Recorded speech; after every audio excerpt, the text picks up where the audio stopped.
Hi friends, colour സ്റ്റോറീസിൻ്റെ പുതിയൊരു cooking വീഡിയോയിലേക്ക് സ്വാഗതം. നമ്മളിന്ന് പ്രിപ്പയർ ചെയ്യണത് ഒരു ഫ്രൂട്ട് കസ്റ്റർഡാണ് കേട്ടോ. അപ്പം നമുക്കത് എങ്ങനെയാണെന്ന് നോക്കാം. അതിന് വേണ്ടിയിട്ട് ആദ്യം നമുക്ക് പാലെടുക്കാം. പാലെടുത്തിട്ട് നമുക്കൊരു പാത്രത്തിൽ അതൊന്ന് തിളപ്പിക്കാൻ വയ്ക്കാം. പിന്നെ നമുക്കിതിലേക്ക് കസ്റ്റർഡ് പൗഡർ ആവശ്യമുണ്ട്. അത് നമുക്കൊന്ന് പ്രിപ്പയർ ചെയ്യാം. ഞാനിവിടെ ഒരു 2.5 ടേബിൾ സ്പൂൺ കസ്റ്റർഡ് പൗഡർ എടുക്കുന്നുണ്ട്. അത് പാലുമായിട്ട് നന്നായിട്ടൊന്ന് മിക്സ് ചെയ്ത് കൊടുക്കുന്നുണ്ട്. അപ്പോൾ മിക്സ് ചെയ്ത് കഴിയുമ്പോഴേക്കും ഇതിന് ഒരു കളർ ചേഞ്ച് വരും. നല്ലൊരു യെല്ലോ ഷെയ്ഡായിട്ടായിരിക്കും വരുന്നത്. അടുത്തത് നമുക്കിതിലേക്ക് ആവശ്യത്തിന് പഞ്ചസാരയും കൂടിയിട്ട് ഇട്ട് കൊടുക്കാം. പിന്നെ ഒരു മെയിൻ ഇൻഗ്രീഡിയൻ്റാണ് കണ്ടൻസ്ഡ് മിൽക്ക്. അത് നമ്മൾ ഈ ഒരു പാലിലേക്ക് തിളപ്പിക്കാനായിട്ട് ഒഴിക്കുന്നുണ്ട്. ഇത് മധുരം നോക്കി നിങ്ങളുടെ മധുരത്തിനനുസരിച്ചിട്ട് ഷുഗറും കണ്ടൻസ്ഡ് മിൽക്കും ആഡ് ചെയ്താൽ മതി. രണ്ടും മധുരമുണ്ട് കേട്ടോ.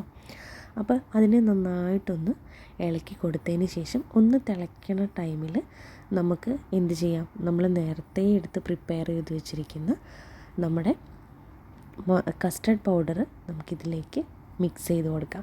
ഇത് മിക്സ് ചെയ്യുമ്പം കൈ വിടാതെ ഇളക്കണം കേട്ടോ, അല്ലെങ്കിൽ ഇതിങ്ങനെ കട്ട പിടിക്കും. അപ്പോൾ അത് നന്നായിട്ട് അടി കൂട്ടി നല്ലതുപോലെ മിക്സ് ചെയ്ത് കൊടുക്കണം. ഇതിനെ നമ്മൾ നന്നായിട്ട് ഇളക്കിക്കൊണ്ട് തന്നെ ഇരിക്കണം കേട്ടോ. അതിൽ ആ ഒരു ഇങ്ങനെ കട്ടയായിട്ട് വരാൻ പാടില്ല. കുറച്ച് ഫൈനായിട്ടുള്ളൊരു ടെക്സ്റ്റാണ് നമുക്ക് വേണ്ടത്. അപ്പോൾ ഇതൊന്ന് തിളച്ച് കഴിയുമ്പോഴേക്കും നമുക്കിതിനെ ഓഫ് ചെയ്തിട്ട് നമ്മുടെ പുഡിംഗ് ട്രേയിലേക്ക് ഇതിനെ നമുക്കൊന്ന് മാറ്റി ഒഴിക്കാം. അപ്പോൾ ഇതൊന്ന് മാറ്റി നമ്മൾ ഒഴിച്ചിട്ടുണ്ട്. ഇതൊഴിച്ചതിന് ശേഷം നമുക്ക് ഇത് ജസ്റ്റ് ഒന്ന് തണുക്കാനായിട്ട് നമുക്കൊന്ന് വെയിറ്റ് ചെയ്യാം. തണുക്കാൻ വെയിറ്റ് ചെയ്തിട്ട് ഒന്ന് തണുത്ത് കഴിയുമ്പോൾ നമുക്കിതിനെ എടുത്ത് നേരെ ഫ്രിഡ്ജിലേക്ക് വയ്ക്കാം. എത്ര അവർ നിങ്ങൾക്ക് വെക്കാൻ പറ്റുമോ അത്ര അവർ നമുക്കിതിനെ വയ്ക്കാം. അതിനുശേഷം നമുക്കിതിനാവശ്യമായിട്ടുള്ള ഫ്രൂട്ട്സിനെ നമുക്ക് കട്ട് ചെയ്തെടുക്കാം. ഞാനിവിടെ ബനാന എടുക്കുന്നുണ്ട്, ആപ്പിൾ എടുക്കുന്നുണ്ട്, പിന്നൊരു സ്ട്രോബെറി, കുറച്ച് മുന്തിരിയൊക്കെ എടുക്കുന്നുണ്ട്. അപ്പം നിങ്ങൾക്ക് ഇഷ്ടമുള്ള ഫ്രൂട്ട്സ് ഇതിലേക്ക് ആഡ് ചെയ്യാം കേട്ടോ.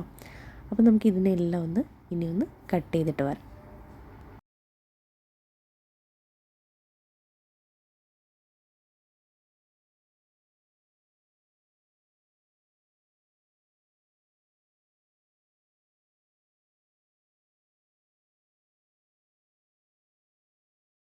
അങ്ങനെ നമ്മൾ ഫ്രൂട്ട്സ് കട്ട് ചെയ്ത് ഒരു ബൗളിലേക്ക് മാറ്റിയിട്ടുണ്ട്. ഇതിലേക്ക് നമുക്ക് കുറച്ച് കണ്ടൻസ്ഡ് മിൽക്ക് ആഡ് ചെയ്ത് കൊടുക്കാം. ജസ്റ്റ് ഈ ഫ്രൂട്ട്സിന് കുറച്ചൊരു മധുരത്തിന് വേണ്ടിയിട്ടാണ് കേട്ടോ. പിന്നെ ഞാനിവിടെ കുറച്ച് പഞ്ചസാരയും കൂടിയിട്ട് ആഡ് ചെയ്യുന്നുണ്ട്. ഓപ്ഷണലാണ്, അത് വേണമെങ്കിൽ മാത്രം ഇട്ടാൽ മതി. ഒരുപാട് ഓവർ മധുരം വേണ്ട, കുറച്ച് മിനിമലായിട്ടുണ്ടെങ്കിൽ അതിട്ടാൽ മതി. പിന്നെ എൻ്റെ കയ്യിലുണ്ടായിരുന്ന എല്ലാ ഡ്രൈ ഫ്രൂട്ട്സും ആഡ് ചെയ്തിട്ടുണ്ട് കേട്ടോ. എന്നിട്ട് നമുക്ക് ഫ്രിഡ്ജിൽ വെച്ചിരുന്ന നമ്മുടെ ആ ഒരു ബൗള് തിരിച്ചെടുത്തിട്ട് ഈ ഫ്രൂട്ട്സും കൂടിയിട്ട് നമുക്കതിലേക്കൊന്ന് മിക്സ് ചെയ്ത് കൊടുക്കാം. നമ്മുടെ ഈസി ആൻഡ് ടേസ്റ്റി ആയിട്ടുള്ളൊരു കസ്റ്റർഡ് റെഡി ആയിട്ടുണ്ട്. അപ്പോൾ എല്ലാവരും ഒന്ന് ട്രൈ ചെയ്ത് നോക്കുക. ചാനൽ ആദ്യമായിട്ട് കാണുന്നവരാണെങ്കിൽ തീർച്ചയായിട്ടും സബ്സ്ക്രൈബ് ചെയ്ത് സപ്പോർട്ട് ചെയ്യുക.